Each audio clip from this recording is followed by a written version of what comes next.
हाँ आ जाओ, गेट खुला है।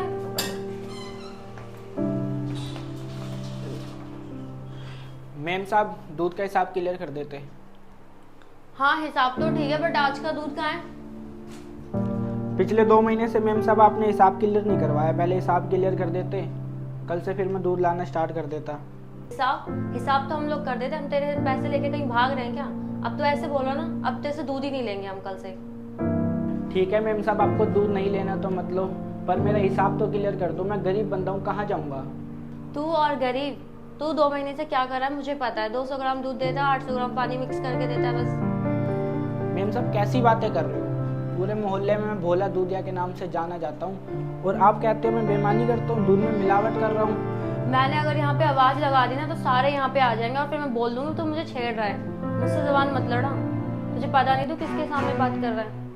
मेरे एक झूठे इल्जाम की वजह से ना तू जेल चला जाएगा, फिर वहां पे बेचता रहियो अपना दूध। मैम साहब मेरे भी छोटे भाई बहन हैं, वो मेरे से कितनी आस लगाए हुए बैठे हैं कि मेरा बड़ा भाई कमा के लाएगा और हमको दशहरे पे त्योहारों पे अच्छी मिठाइयाँ खिलाएगा। अच्छा तुझे मैं अभी बताती हूँ। रुक जाओ। क्या हुआ? अरे देखो ना, 2 कौड़ी का दूध वाला क्या बोल रहा है मुझसे। पहले थोड़ा तमीज से बात करो। 2 कौड़ी का दूध वाला क्या होता है? उनकी इज्जत नहीं होती? भाई साहब आप बताओ क्या हुआ? साहब 2 महीने से मैम साहब ने मेरा हिसाब क्लियर नहीं करा है, और ऊपर से मुझ पे झूठे इल्जाम लगा रही है कि मैं दूध में मिलावट करता हूँ, और मैं तो सिर्फ अपने पैसे लेने आता, और मैम साहब कह रही है कल से आना मत।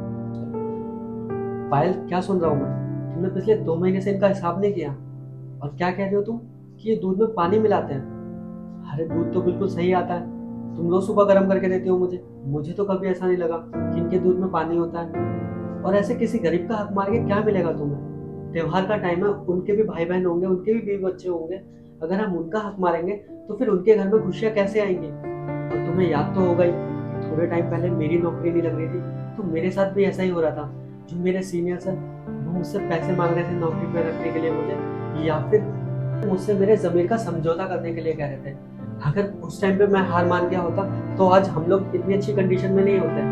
और वैसे पहले मैं ये सोचता था कि दुनिया कितनी खराब है, कि कोई किसी की मदद करके राजी नहीं है, सबको अपना फायदा दिखता है। मुझे क्या मालूम था कि मेरे घर में भी ऐसे लोग रहते हैं जो सिर्फ अपना फायदा करना जानते हैं, अपने फायदे के लिए किसी गरीब के पेट पे लात मारते हैं। अरे तुम्हें शर्म आनी चाहिए।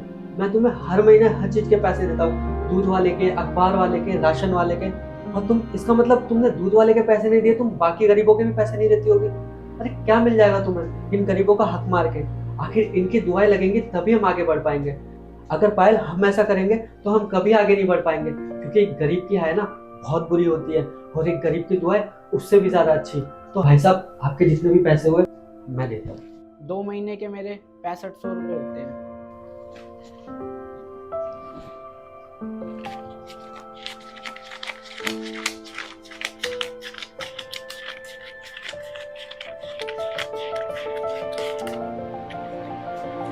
ये 6600, मेरे पास 100 रुपए चेंज नहीं है, तो वो आप रख लो। और हाँ, आप ही दूध देने आओगे हमें, क्योंकि आप हमारे पुराने दूध वाले हो। अगर आप चले जाओगे तो हमें किसी और से दूध लेने का बिल्कुल मन नहीं करेगा, क्योंकि पुराने लोग जो होते हैं ना वो हमारे दिल से जुड़े होते हैं। तो आप ऐसा मत सोचना कि आप कल से नहीं आओगे। और रही बात मेरी बीवी की, उसकी तरफ से मैं आपसे माफी मांगता हूँ, आगे से ऐसा कभी नहीं होगा। आप जा सकते हैं। शुक्रिया साहब, मुझे तो लगा था बड़े घर के सभी लोग एक जैसे होते हैं, लेकिन मैम साहब और आप में बहुत जमीन आसमान का फर्क है। शुक्रिया साहब।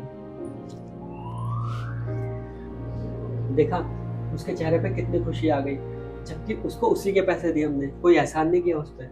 किसी गरीब का हक मार के क्या मिलता है पायल तुम्हें? और तुम पहले तो ऐसी नहीं थी, अब क्यों ऐसी होती जा रही हो? तुम्हें पता है कि गरीब लोग कितनी मुश्किल से पैसे कमाते हैं। डेली वेजेस वाले लोगों का ये भी नहीं पता होता कि कल रोटी खाएंगे या नहीं खाएंगे, और हम लोग इनके साथ ऐसा करेंगे तो भला इनका साथ कौन देगा? बाकी तुम्हारे ऊपर, अगर तुम सुधर जाओ तो मैं जा रहा हूँ, लंच पैक कर दो। अगर वो भी ना हो तो बाहर में जाओ।